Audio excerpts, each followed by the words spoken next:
ప్రజలకు మెచ్చే రాజకీయ పాలన మీ ప్రాంతాల్లో మీరు అందించవలసిన అవసరం ఉంది. ఏ కష్టం వచ్చినా మీరు అండగా ఉండాలి, తోడుగా ఉండాలి. అవసరమైతే నాయకత్వాన్ని అక్కడ అడిగి గట్టిగా 10 సార్లు తిరిగి మీరు ఆ సమస్య పరిష్కారం చేసే బాధ్యత మీరు తీసుకోవాల్సిందిగా నేను కోరుతున్నా. ఇంకొక పక్కన నేను ఒకటే మిమ్మల్ని అందరినీ కోరుతున్నాను, మనం కొన్ని జాగ్రత్తలు కూడా తీసుకోవాలి. నేను ఎప్పుడు కూడా చాలా జాగ్రత్తగా ఉంటాను. ఈ కడప గడ్డలో చెప్తున్నా, వివేకానంద రెడ్డి మర్డరు నాలాంటి నాయకుడినే మోసం చేయగలిగారంటే తెల్లవారితో నిద్రలేస్తే ఒక అసాక్షి పేపర్ ఒకటి ఉంది, టీవీ ఒకటి ఉంది. గుండెపోటుతో వివేకానంద రెడ్డి గారు చనిపోయారు. అందరి మాదిరిగా నేను కూడా నమ్మాను. అంతవరకు ఎప్పుడు కూడా నేను వేరే కోణంలో ఆలోచించేవాడిని. ఎన్నికల బిజీలో నమ్మితే సాయంత్రానికి మలుపుల మీద మలుపులు,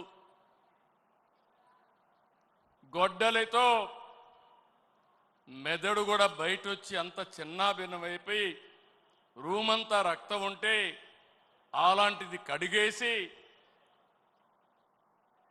ఏమీ జరగనట్టు గుండెపోటుతో రక్తం వచ్చి గోడలన్నీ కూడా తడిచిపోయాయని చెప్పగలిగారంటే ఎలాంటి వారితో మనం పోరాడుతున్నాం ఒక్కసారి ఆలోచించుకోవాల్సిన అవసరం ఉంది. సాయంత్రానికి మలుపులు తిరిగి రెండో రోజున నారాసుర రక్త చరిత్ర నా చేతిలో కత్తి పెట్టి నా మీదనే నెపవేసే పరిస్థితికి వచ్చారంటే కెన్ యూ ఇమాజిన్ అని చెప్పి నేను మిమ్మల్ని అడుగుతున్నా. అర్థమైందా మీకని అడుగుతున్నా.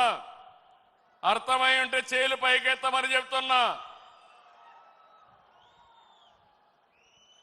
అలాంటి కరుడు గట్టినటువంటి నేరస్తులతో రాజకీయం చేస్తున్నాం. అందుకే నిన్న ఒకటి జరిగితే వీరయ్య చౌదరి, సంతనూతలపాడు, పల్నాడు హత్యలు జరిగాయి. హత్యలు జరిగితే నాకు అనుమానం వచ్చింది. ఇప్పుడు నేను ఎవరిని నమ్మడం లేదు. ప్రతి ఒక్క విషయాన్ని కూడా సందేహం పెట్టుకొని మనసులో వేరే విధంగా నేను ఆలోచించి ఎవరు చేశారని ఆలోచించే పరిస్థితికి వచ్చాను. చేస్తే కొంతమంది మన దగ్గరుండి వాళ్లకు కోవర్ట్లుగా పనిచేస్తూ వాళ్ళ ప్రోత్సాహంతో ఇష్టానుసారం హత్యా రాజకీయాలు చేస్తున్నారు. మన చేతితో మన వేలుతో మన కన్ను పొడుచుకొని తద్వారా రెండు పనులు, ఇది తెలుగుదేశం పార్టీ వాళ్ళు వీళ్ళనే చంపుకుంటున్నారు అని చెడ్డ పేరు తేవడం, వాళ్ళ టార్గెట్ని సులభంగా ఎలిమినేట్ చేయడం, ఇది నేరస్తులు చేసే కనికట్టు మాయ. అందుకే చెప్తున్నా, ఎవరైనా సరే మన కార్యకర్తలు కూడా ఇలాంటి తప్పుడు పనులు చేస్తే ఏ కార్యకర్తను కూడా నేను ఉపేక్షించనని మరొక్కసారి మీ అందరికీ విజ్ఞప్తి చేస్తున్నా.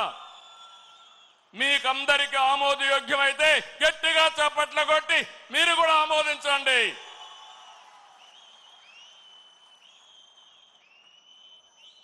నేరస్తులు కబద్దార్, నా దగ్గర మీ ఆటలు సాగనివ్వను. ఇది ఒక హెచ్చరిక. కోవర్ట్లు మన దగ్గరికి పంపించి ఆ కోవర్ట్ల ద్వారా మీ ఎజెండా నెరవేర్చుకోవాలనుకుంటే ఇది మీకు సాధ్యం కాదు. అందుకే మిమ్మల్ని అందరినీ కోరుతున్నా, వలస పక్షులు వస్తాయి, వలస పక్షులు పోతాయి, కానీ నిజమైన కార్యకర్త శాశ్వతంగా ఉంటాడు. ఆ విషయం మనందరం గుర్తుపెట్టుకోవాల్సిన అవసరం ఉంది. పార్టీ బలోపేతం కావాలి. అదే సమయంలో కోవర్ట్ల పట్ల జాగ్రత్తగా ఉండవలసిన బాధ్యత మనందరిపైన ఉంది. ఇది నేను కార్యకర్తలందరికీ విజ్ఞప్తి చేస్తున్నా. ఈరోజు ఎక్కడికక్కడ మనం అందరం కూడా ఆలోచించుకుని రాబోయే రోజుల్లో ఇంకా పగడ్బందీగా కార్యక్రమాలు చేపడతామని మీకు తెలియజేస్తూ అదే సమయంలో ఎన్టీఆర్ మెమోరియల్ ట్రస్ట్ ద్వారా